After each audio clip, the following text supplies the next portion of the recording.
একজন মেয়ে যদি চায় যে আমি আমার স্বামীর মন জয় করে চলবো, আমি আমার স্বামীর মাধ্যমে জান্নাতকে গেইন করব, জান্নাত পাবো, আল্লাহ তাআলাকে পাবো, তার মাঝে 10টা গুণ রাখার দরকার। যুবক ভাইরা আছে না নাই?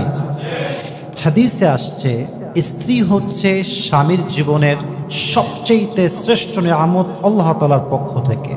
আজকে আমরা জানবো 10টি গুণ এমন, যে 10টি গুণ প্রত্যেকটা নারীর রাখা উচিত। প্রথম গুণ যেটা প্রত্যেকটা মেয়ের থাকতে হবে, সেটা হচ্ছে প্রত্যেকটা স্ত্রীর প্রত্যেকটা দোয়ার পরে, প্রত্যেকটা নামাজের পরে তার দোয়াতে এই দোয়া করা উচিত যে আল্লাহ তুমি আমার স্বামীর জীবনে বরকত দান করো, আমার সন্তানকে বরকত দান করো, আমার পরিবারে বরকত দান করো, আমার শ্বশুর শাশুড়ি নেক হায়াত দান করো, পরিবারটাকে তুমি বরকত দ্বারা পরিপূর্ণ করে দাও। প্রত্যেকটা যোগ্যতা সম্পূর্ণ ওয়াইফ, একজন আদর্শবান ওয়াইফের তার পরিবারের জন্য দোয়া করার দরকার। যুবক ভাইরা বলেন তো সবাই আছে না নাই?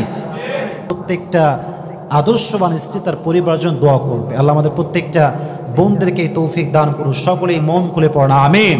নাম্বার 2, এটা খুবই গুরুত্বপূর্ণ বিষয় যুবক ভাইরা, মনোযোগ দিয়ে শুনবেন। প্রত্যেক মেয়ের মাঝে এই গুণটা রাখা জরুরি, সেটা হচ্ছে স্বামীর প্রতি আনুগত্যশীলতা প্রকাশ করা। স্বামী বলছে যান পানি খাবো, অ্যাট দ্য সেম টাইম নিয়ে আসতে হবে।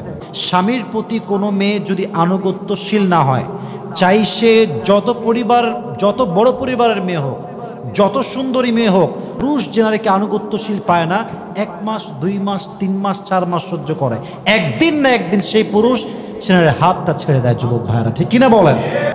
স্বামীর আনুগত্য প্রবণ হওয়াটাই হচ্ছে ইসলামের আসল শিক্ষা। সুবহানাল্লাহ পড়বেন না আপনারা? আল্লাহ প্রত্যেকটা নারীকে আনুগত্যশীল হওয়ার তৌফিক দান করুন, সকলেই মন খুলে পড়া আমিন। 3 নাম্বার, প্রত্যেকটা স্ত্রীর উচিত নিজের কাজের মাধ্যমে স্বামীকে খুশি রাখা। যে কোনো কাজ, রান্নার মাধ্যমে হোক, একটা সুন্দর কাজের মাধ্যমে হোক, কথার মাধ্যমে হোক, যেটা দিয়ে হোক, তার স্বামীকে খুশি রাখার ট্রাই অলওয়েজ করতে হবে। আল্লাহ প্রত্যেকটা মেয়েকে বোঝার তৌফিক দান করুক, সকলে মন খুলে পড়া আমিন। 4 নাম্বার, প্রত্যেকটা মেয়ের উচিত, প্রত্যেকটা স্ত্রীর উচিত এমন কোনো টপিক, এমন কোনো বিষয় স্বামীর সামনে উল্লেখ না করা যে টপিকে কথা আসলেই ঝগড়া শুরু হয়ে যাবে। কথা বোঝেন নাই? চোখের সামনে কিছু আসলেই ঠাস করে রিয়্যাক্ট না করা, ওভার রিয়্যাক্ট না করা। আল্লাহ প্রত্যেকটা মেয়েকে ঝগড়া কিংবা বিবাদ থেকে হেফাজত করুক, সকলেই মন খুলে পড়া আমিন। 5 নাম্বার, আপনার স্বামী যদি কোনো ভালো কাজ করে আপনার জন্য, আপনার ভাইয়ের জন্য, আপনার বাবার জন্য, আপনার মায়ের জন্য, যে জান তুমি এটা করছো খুব ভালো লাগছে, আমার মা আসছে তুমি রিসিভ করে নিয়ে আসছো খুব ভালো লাগছে, অ্যাপ্রিসিয়েট করতে হবে। অ্যাপ্রিসিয়েট করলে কি হবে? স্বামী আরো ভালো কাজ করতে উদ্বুদ্ধ হবে। ঠিক কিনা বলেন? আল্লাহ প্রত্যেকটা মেয়েকে এই গুণটা বজায় রাখার তৌফিক দান করুন, সকলেই পড়া আমিন। 6 নাম্বার, স্বামীর সঙ্গে মাঝে মাঝে আড্ডা দেওয়া। এটা খুব সুন্দর একটা গুণ একজন স্ত্রী। কেমনে আড্ডা দিবেন? কিছু ওয়ে বলতে পারি। বাসার ছাদে যেতে পারেন আড্ডা দেওয়ার জন্য, নর্মালি এমনি কথাবার্তা বললেন, দৃশ্য দেখলেন, বলছেন মাশাআল্লাহ এখানে কত সুন্দর গাছ দেখো, এখানে কত সুন্দর বাড়ি, ওই বাড়িটা খুবই সুন্দর দেখো, নর্মালি আড্ডা দিলে কি হবে? প্রত্যেকটা শব্দ আপনার স্বামীর জন্য আপনি বলবেন, প্রত্যেকটা শব্দে আল্লাহ আপনার জন্য নেকি লিখে দিবেন। সুবহানাল্লাহ পড়েন সবাই। স্বামী হচ্ছে আপনার জীবনে এত বড় নিয়ামত, স্বামীর চোখে চোখ রাখলেও সব, কথায় কথা বললেও সব, হাতে হাত মিলাইলেও সব। সুবহানাল্লাহ পড়েন সবাই। আল্লাহ প্রত্যেকটা মেয়েকে স্বামীর সঙ্গে আড্ডা দেওয়ার তৌফিক দান করুন, সকলে পড়া আমিন। এবার আসুন 7 নাম্বার, এটা অনেক মেয়েই বোঝে না। স্বামীর সামনে নিজেকে সাজিয়ে গুজিয়ে উপস্থাপন করো।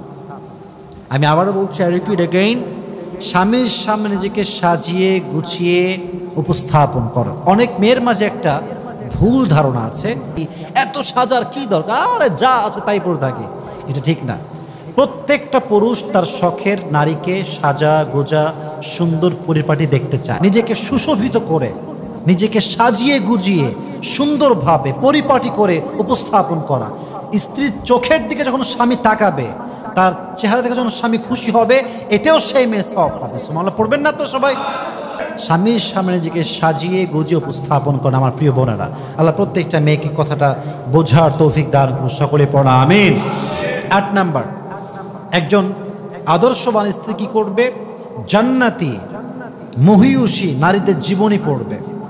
এবং তাদের জীবনের প্রত্যেকটা গুণ নিজের জীবন ধারণ করবে। ফাতেমা রাদিয়াল্লাহু তাআলা আনহার গুণ কেমন ছিল, খাদিজা রাদিয়াল্লাহু তাআলা আনহার গুণ কেমন ছিল, এই গুণ যদি প্রত্যেকটা মেয়ে ধারণ করতে পারে তার জীবনটাকে সুখময় করে দিবে একজন, তিনি কে? 9 নাম্বার, স্বামী যখন কাজ শেষ করে বাসায় আসবে স্বামীর যত্ন নেন। যত্ন কেমনে নিবেন? স্বামী আসছে, ঘেমে আছে, ঘামটা টিস্যু দিয়ে মুছে দেন। স্বামী বাইরে থেকে কাজ করে আসছে, কাপড় থেকে খুলে জায়গা মতো রেখে দেন। স্বামী বাসায় আসলে যত্ন করবেন, এতে করে কি হবে? স্বামী বারবার বাসায় আসতে চাইবে, বারবার চাইবে। এজন্য আমি সবসময় বলি, বউ এবং কাজের জায়গা এমন হওয়া উচিত যেন বারবার যাইতে মনে চায়। যার জীবনে বউ খারাপ আবার চাকরির জায়গাও খারাপ, ওর জীবন এমনিতে জাহান্নাম হয়ে যায়, ঠিক কিনা বলেন? আল্লাহ প্রত্যেকটা নারীকে বাসায় আসার পরে স্বামীকে যত্ন করার তৌফিক দান করুক। সকলেই মন খুলে পড়া আমিন। 10 নম্বর, যদি আল্লাহ তাআলা আপনাকে বিশেষ কোনো গুণ দেয়, যেমন একজন মেয়ের কণ্ঠ সুন্দর, সে ভালো গজল গাইতে পারে, ভালো কোরআন পড়তে পারে, এমনি হালাল গান গাইতে পারে, স্বামীকে ইমপ্রেস করা। যে কোনো গুণ যদি আপনার থাকে, রান্নার গুণ হতে পারে, খাবারের গুণ হতে পারে, আপনার কোনো পোশাকের গুণ হতে পারে, যে কোনো গুণ দিয়ে আপনি ইমপ্রেস করার ট্রাই করেন। যত ইমপ্রেস করবেন আপনার স্বামীকে, আপনার স্বামী আপনাকে তত বেশি ভালোবাসবে, ঠিক কিনা বলেন? আল্লাহ প্রত্যেকটা মেয়েকে এই 10টি গুণ নিজের জীবনে ধারণ করার তৌফিক দান করুন। সকলেই আমরা মন খুলে পড়ছি আমিন।